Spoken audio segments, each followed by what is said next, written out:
On a muddy field, the fate of an empire and a continent will be decided. History holds its breath. One man's audacious gamble, a desperate roll of the dice. Europe's future hangs by a thread. His 72,000 elite against a combined Allied force of nearly 120,000. Unprecedented odds. This is Waterloo. Not just a battle, but a collision that would forever reshape the map of Europe. In 1815, after years of relentless war, Europe craved peace. Yet, one last storm gathered. A continent weary of endless conflict was about to be plunged back into the abyss by one extraordinary figure. He had returned. The emperor, who once held Europe, was back for a final desperate play. From exile, he defied all odds, reigniting hope in France and terror in his enemies. Across Europe, the great powers scrambled. Alliances were forged, armies mobilized. A final showdown loomed. Napoleon's genius was undisputed. Strike fast, divide his enemies, conquer before they could unite. Against him stood two giants, the steadfast Wellington and the relentless Marshal Blücher, Europe's last hope. Their plan: unite their forces. Napoleon's: prevent union. The stakes for Europe were unimaginable. His elite Grande Armée, though smaller, was unparalleled in experience and loyalty. They were his chosen. But the Allied ranks swelled with diverse nations, united only by their resolve to end Napoleon's reign. As summer of 1815 dawned, the stage was set. Belgium would soon echo with cannon fire. This wasn't merely a battle. It was a clash of titans, ideologies, and a generation's accumulated fury. Every soldier, from seasoned veteran to fresh recruit, understood the gravity of the impending storm. The air was thick with anticipation, a silence before the thunder, pregnant with the fate of millions. Napoleon believed victory was his, a final triumphant return to glory. He always defied the odds. Wellington, stoic, observing his defensive positions, trusting in his men. His resolve was firm.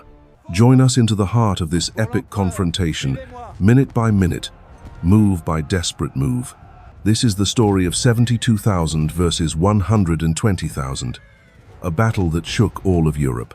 In 1814, a titan fell. Europe exiled Napoleon Bonaparte to the desolate island of Elba, believing peace was secured. Yet, the emperor remained a phantom menace, his shadow still stretching across a fragile, weary continent. Beneath the watchful eyes of Europe, Napoleon meticulously planned his impossible escape, a final, audacious gamble. On February 26, 1815, a legend broke free. Napoleon slipped his bonds, setting sail for destiny. The journey was fraught with peril, a desperate crossing as Europe remained oblivious to its impending storm. March 1st, 1815, the Eagle landed. Napoleon's return to French soil ignited a wildfire of hope and fear. His mere presence was magnetic. Regiments sent to capture him knelt instead, pledging loyalty to their emperor. The march to Paris became a triumphal procession, gaining momentum with every town, every village, every loyal heart. The Bourbon monarchy, fragile and reviled, crumbled before Napoleon's unstoppable advance. King Louis XVIII fled in haste. On March 20th, Napoleon entered Paris without firing a shot. The 100 Days had begun, a breath of war. Across Europe, news of Napoleon's miraculous return sent shockwaves. Disbelief quickly morphed into chilling dread. The Congress of Vienna, meticulously redrawing Europe's map, was shattered. Their peace, built on his exile, now crumbled. Fear gripped the monarchs. The man they had twice defeated was back, his ambition undimmed, his spirit unbroken. Immediately, the great powers declared Napoleon an outlaw, a disturber of world peace, uniting against their common foe. Britain's Wellington, victor of Waterloo, knew this was a challenge he could not, would not, ignore. Prussia, still smarting from past defeats, yearned for vengeance. Blücher's iron will drove them towards conflict.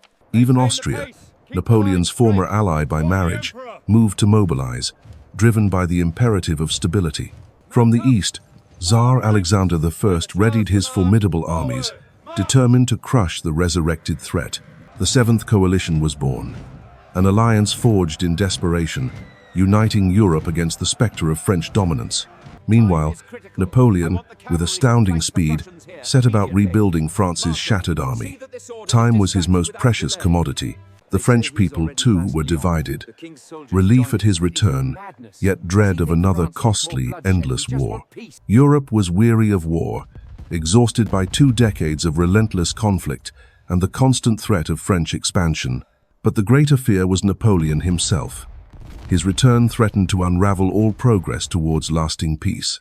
The motivation was clear: restore the balance of power, prevent France from once again dominating the continent. It was also about dynastic security, safeguarding monarchies against the revolutionary ideals Napoleon still embodied. For many, it was personal. Generals and statesmen, humiliated before, now sought final retribution against him. 2 irreconcilable forces were on a collision course. There could be no peace while Napoleon ruled France. The stage was set. Belgium, a strategic crossroads, would become the inevitable battleground for Europe's fate. Europe became a powder keg, primed for explosion. The tension was palpable, the air thick with anticipation. The world held its breath. The greatest showdown in European history was now, truly, unavoidable. Napoleon's shadow loomed large across Europe, but 2 formidable adversaries dared to challenge his imperial ambition. The Duke of Wellington and Marshal Blücher, disparate leaders, became Europe's unlikely, crucial guardians. Arthur Wellesley, the Duke of Wellington. His reputation for stoic resilience and unwavering resolve preceded him. Known as the Iron Duke, his calm demeanor masked a keen strategic mind and unparalleled military experience. He was a master of defensive warfare, a silent, unyielding bulwark against the Emperor's relentless might. Wellington's army was a diverse tapestry, an allied force woven from many nations, united against a common foe. At its core, the disciplined British regulars, seasoned veterans whose unwavering courage would soon be tested. Elite British cavalry and artillery provided crucial firepower, a potent, disciplined force honed by years of conflict. The Dutch-Belgian contingent, newly formed and less experienced, added crucial numbers to Wellington's ranks. Their commitment varied, yet they represented the unified resolve of smaller nations against French dominance. Contingents from various German states, loyal to the Allied cause, brought their own unique strength to the field. Their combined forces, though heterogeneous, presented a substantial, if challenging, defensive shield for Europe. Gebhard Leberecht von Blücher, the fiery Prussian marshal, his name synonymous with relentless aggression and zeal. Marshal forwards, his men's cry, reflecting a spirit of unwavering attack, driven by a thirst for vengeance. Old but unyielding, Blücher's determination to crush Napoleon was a personal, visceral commitment. Blücher commanded a resilient Prussian army, forged in defeat and hungry for redemption against the French.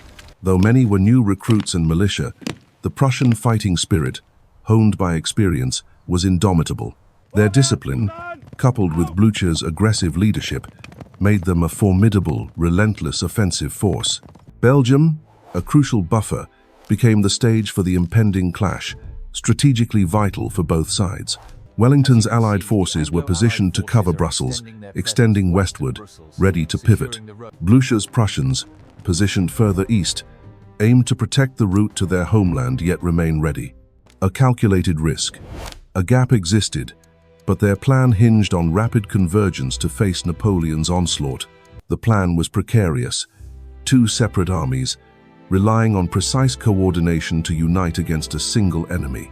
Communication was key. Couriers raced between headquarters, carrying vital dispatches and evolving strategies.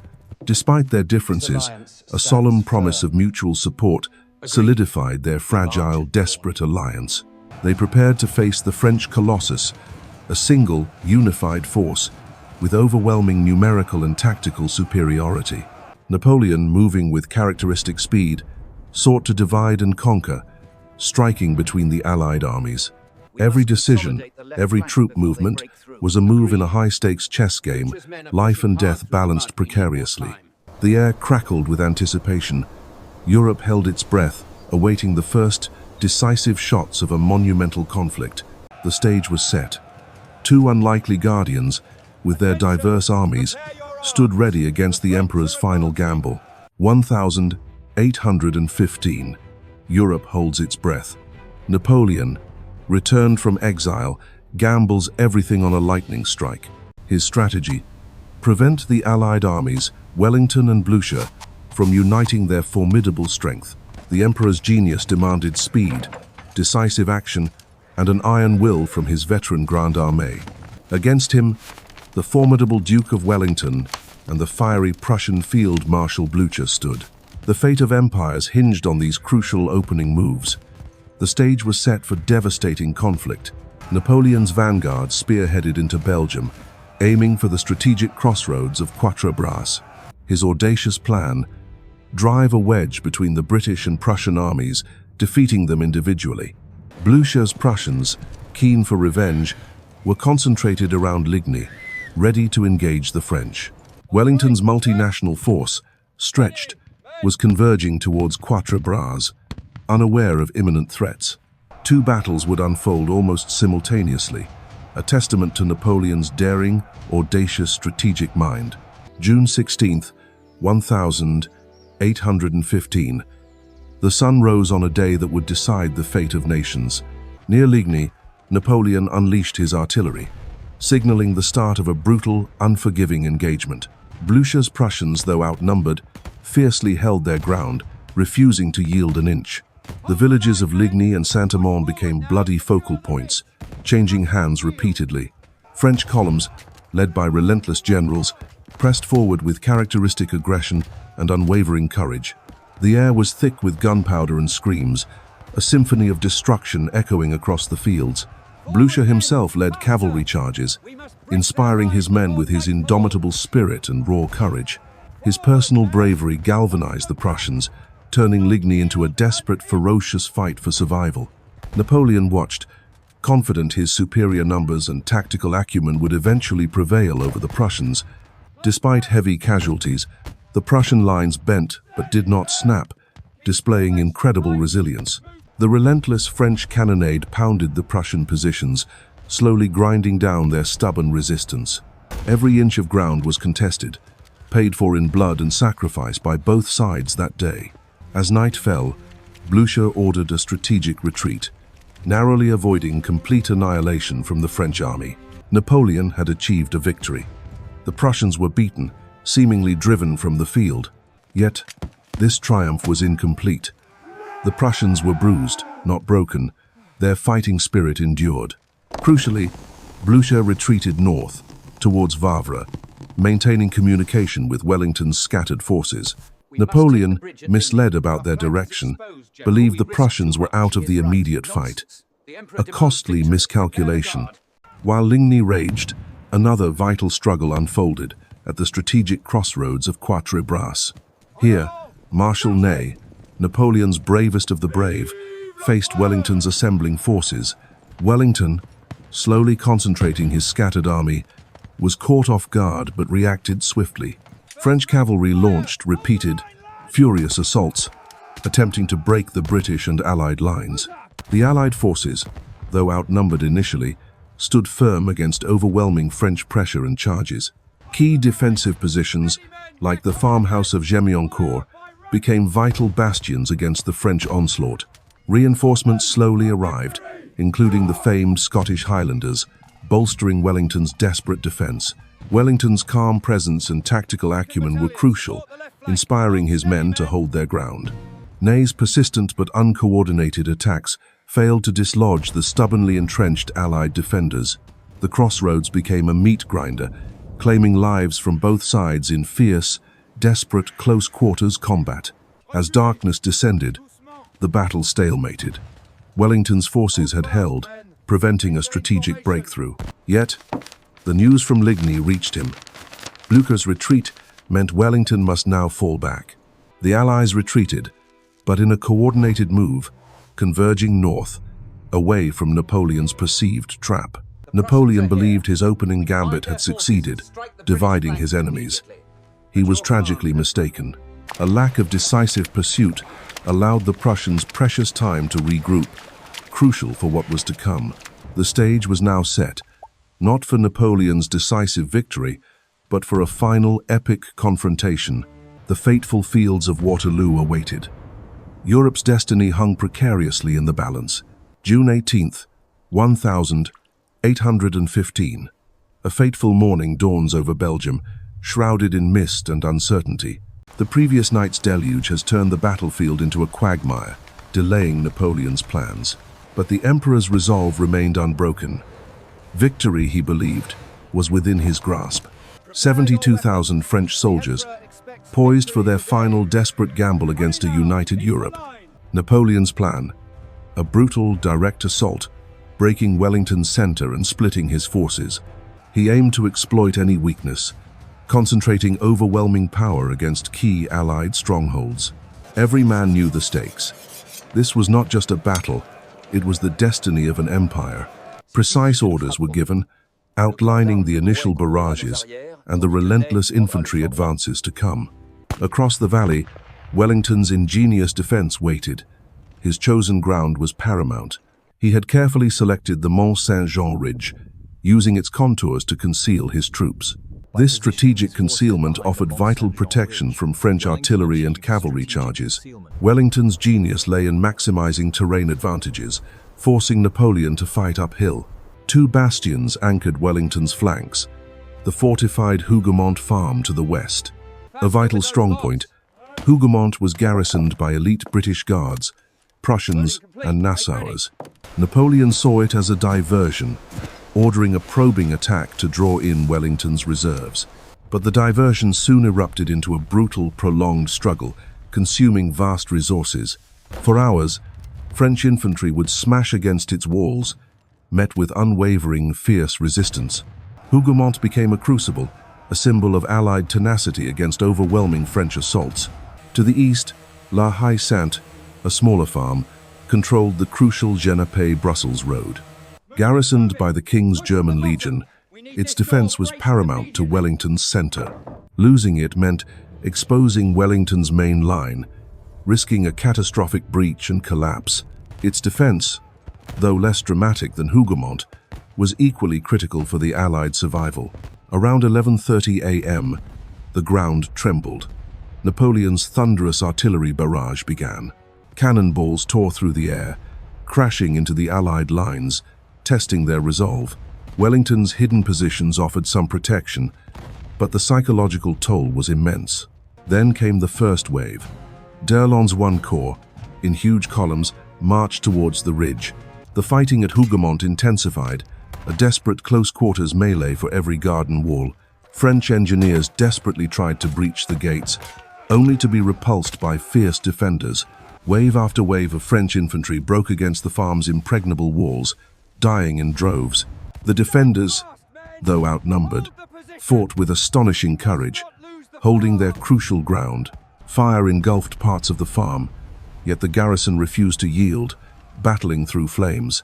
What began as a feint became a deadly, costly battle, bleeding Napoleon's precious reserves. As d'Erlon's attack faltered, the magnificent French cavalry prepared their devastating charges. Marshal Ney, the bravest of the brave, misunderstood an Allied retreat as a rout. Over 9,000 French horsemen, a glittering wave of steel and fury, thundered towards the ridge. An awe-inspiring sight, designed to shatter enemy morale and break their infantry lines. But Wellington's disciplined infantry had anticipated this. They swiftly formed impregnable squares. These human fortresses, bristling with bayonets, were death traps for any cavalry charge. Courage and discipline held them firm. Form square. The shouted commands echoed across the field. A testament to their training, these squares stood ready to face the full might of French cavalry. The clash was horrific. Horsemen surged, attempting to break the squares, but were repelled. Musket volleys ripped through the charging ranks, bringing down horses and riders in bloody heaps. Again and again they charged, circling the unyielding squares, their fury matched by Allied resolve. This brutal dance of steel and courage defined the early afternoon, a desperate fight for survival. As the brutal day at Waterloo wore on, The titanic struggle showed no signs of abating. Napoleon's relentless assaults continued, hoping to break Wellington's unyielding lines before nightfall. Yet, the British squares held firm, a bulwark against the French tide, bleeding the Grande Armée dry. Each French thrust, though powerful, met stubborn resistance, slowly draining Napoleon's strength. But the Emperor knew time was his enemy. He scanned the horizon, awaiting crucial reinforcements. Far to the east, Blücher's Prussians, battered but unbroken, were indeed marching with grim determination. Driven by vengeance and duty, Blücher ignored his wounds, pushing his men to their absolute limits. The sounds of distant cannon fire spurred them on. They knew Wellington needed them desperately now. Their objective: Napoleon's exposed eastern flank, a vulnerability that could turn the entire battle. Then, a new enemy materialized. Prussian scouts clashed with French pickets near Plancenoit village. The news spread like wildfire through the French lines. The Prussians had finally arrived, a grave threat. Napoleon was forced to divert precious reserves, weakening his main attack against the British.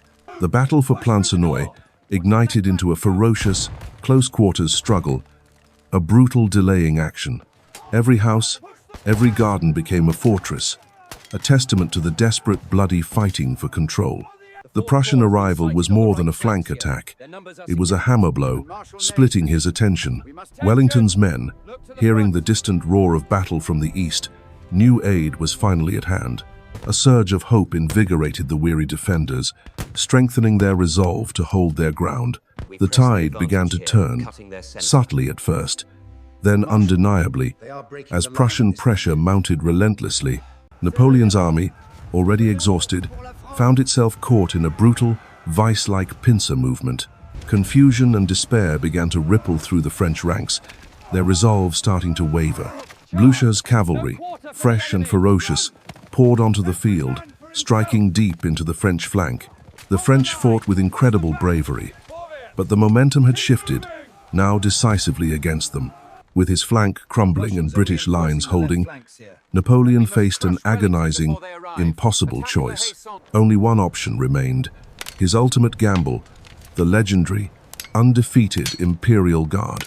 These were the Emperor's elite, the Old Guard, his most cherished, formidable soldiers, his last hope. The command was given: the Guard will advance. A final, desperate attempt to break Wellington's line. With unwavering discipline, the Imperial Guard formed columns, ready to march into history or oblivion. They marched forward, a formidable, silent wall, impervious to fear, straight into the teeth of danger. Napoleon watched, his empire's destiny now resting entirely on the shoulders of his loyal guard. Before them, the unwavering British lines, a sea of red, braced for the Emperor's final furious charge. Wellington's men stood firm, knowing this was the moment of truth, the decisive clash of titans. Through cannon fire and musket volleys, the Guard pushed on, a testament to their legendary courage. The clash was deafening, savage. Bayonets met bayonets as two great armies collided in a desperate embrace. Then came the devastating British volley, perfectly timed, tearing through the proud ranks of the Guard. For the first time, the invincible Imperial Guard wavered, their legendary momentum broken by the fire. And then, the unthinkable "La Garde recule." The cry echoed, signifying the end of an era. The retreat of the Imperial Guard triggered a full-scale rout, shattering the Grande Armée's discipline. Napoleon, witnessing the collapse, knew his final gamble had failed, his destiny irrevocably sealed. The once mighty Grande Armée dissolved into a panicked mob, pursued relentlessly by the victorious Allies. Symbols of imperial glory lay trampled, signifying the brutal, decisive end of Napoleon's reign. Wellington and Blücher met, their handshake sealing the victory, marking the end of the Napoleonic Wars. The sun set on Waterloo, leaving behind a field of death and the profound silence of a broken empire. Napoleon's final gamble, a desperate roll of the iron dice, forever changed the course of European history. Waterloo marked not just a battle's end, but the collapse of an era, ushering in a new European order. The Grande Armée, once an unstoppable force, now crumbled into a desperate, disorganized rout. Waterloo claimed everything. Blücher's Prussians unleashed a brutal, vengeful pursuit, turning French retreat into utter catastrophe. There was no mercy. The shattered remnants of Napoleon's army abandoned all, scattered across the dark, unforgiving Belgian landscape. Their spirit was broken. Dawn revealed the grim harvest of war, a field of death and agony, a stark monument to imperial ambition. For Napoleon, the scale of defeat was undeniable, a crushing blow to his invincible legend. His empire was lost. Leaving the field of his ultimate defeat, Napoleon began a somber, silent retreat from his destiny. Europe would change. The once proud imperial guard, shattered and humiliated, joined the desperate, broken exodus back to France. Their glory was gone. Napoleon's return to Paris was met not with cheers, but with a chilling, silent apprehension. The capital awaited its fate. Amidst political turmoil, factions within Paris quickly moved to strip Napoleon of his power. The sharks began circling. Isolated and abandoned by many, Napoleon faced an agonizing choice: abdicate or prolong a futile, bloody resistance. His reign ended. For the second and final time, Napoleon Bonaparte signed away his imperial crown. A chapter in history closed forever. Stripped of power, Napoleon desperately sought passage to America, a final bid for freedom. But his path was sealed. His final gamble failed. With no escape, Napoleon's only choice was to surrender to his oldest, most steadfast enemy. On board the Bellerophon, Napoleon bid a silent, solemn farewell to the continent he had dominated. An era concluded. His ultimate prison, the remote, desolate island of St. Helena, an inescapable rock in the vast, unforgiving Atlantic. Here, the once unrivaled emperor would spend his remaining years, a prisoner of war, his dreams of conquest extinguished. Waterloo marked the definitive end of the Napoleonic Wars, ushering in a dramatic, irreversible transformation for Europe. The continent changed. For decades, Napoleon's campaigns had reshaped European borders through relentless, bloody conflict. Empires rose and fell. At the Congress of Vienna, Europe's powers meticulously redrew the continent's map, seeking stability after 2 decades of war. Diplomats and monarchs gathered, their task immense, to forge a lasting peace from the ashes of Napoleonic ambition. Statesmen like Metternich and Talleyrand meticulously crafted a new political order, attempting to balance power and suppress revolution. This new order aimed to prevent future hegemonic threats, establishing a fragile, intricate balance of power across Europe. Waterloo undeniably closed Napoleon's extraordinary chapter. Yet his shadow and his legacy would forever loom over Europe. The smoke of battle cleared, but Waterloo's echoes reverberated, shaping a new continent. Its legacy endures. Beyond the fields of Belgium, this single clash forever altered the course of empires and nations. Waterloo cemented the power of combined arms, infantry, cavalry, and artillery working in lethal concert. The battle showcased effective command and control, crucial for managing vast armies on a complex field. Defensive strongholds proved invaluable, slowing advances and bleeding attackers dry. A harsh lesson learned. Logistical support, often overlooked, became a critical determinant of victory and defeat in future wars. The devastating power of concentrated artillery was undeniable, forever changing battlefield engagements and tactics. Waterloo marked the definitive end of Napoleon's imperial ambitions, closing a tumultuous chapter in history. European powers, shaken by decades of war, redrew the map at Vienna, seeking stability and order. France, once dominant, saw its continental power significantly curtailed, its imperial dreams shattered. Prussia's vital role at Waterloo signaled its burgeoning military might, foreshadowing future German unification. The concert of Europe emerged, an attempt to maintain peace through diplomacy and collective security against future hegemons. Britain's victory solidified its position as the preeminent global power for the coming century. Naval supremacy, already established, was now unchallengeable, securing trade routes and colonial dominance worldwide. Economic strength, fueled by industrialization, propelled British influence across continents and oceans. Britain's diplomatic leverage soared, influencing international treaties and shaping global political landscapes. Napoleon's final defeat became a legend, a cautionary tale of ambition and the fragility of power. The myth of the invincible emperor was shattered, replaced by the grim reality of a decisive military loss. His solitary exile on Street Helena served as a potent symbol of ultimate imperial downfall and broken dreams.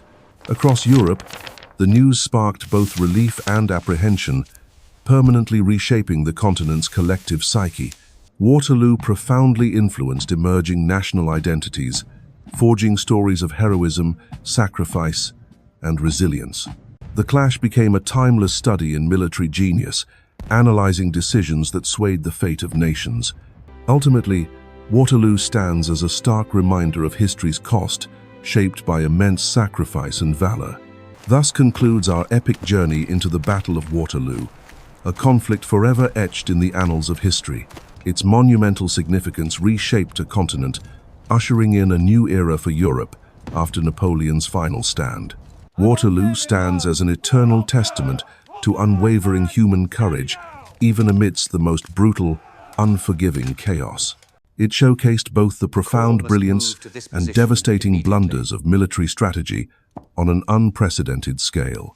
Above all, Waterloo dramatically underscored the unpredictable nature of warfare, where fate hinges on a single moment. From this colossal clash, invaluable lessons were painfully learned, shaping the doctrines of future conflicts forever. The price of victory and the agony of defeat echo across centuries, reminding us of war's profound cost.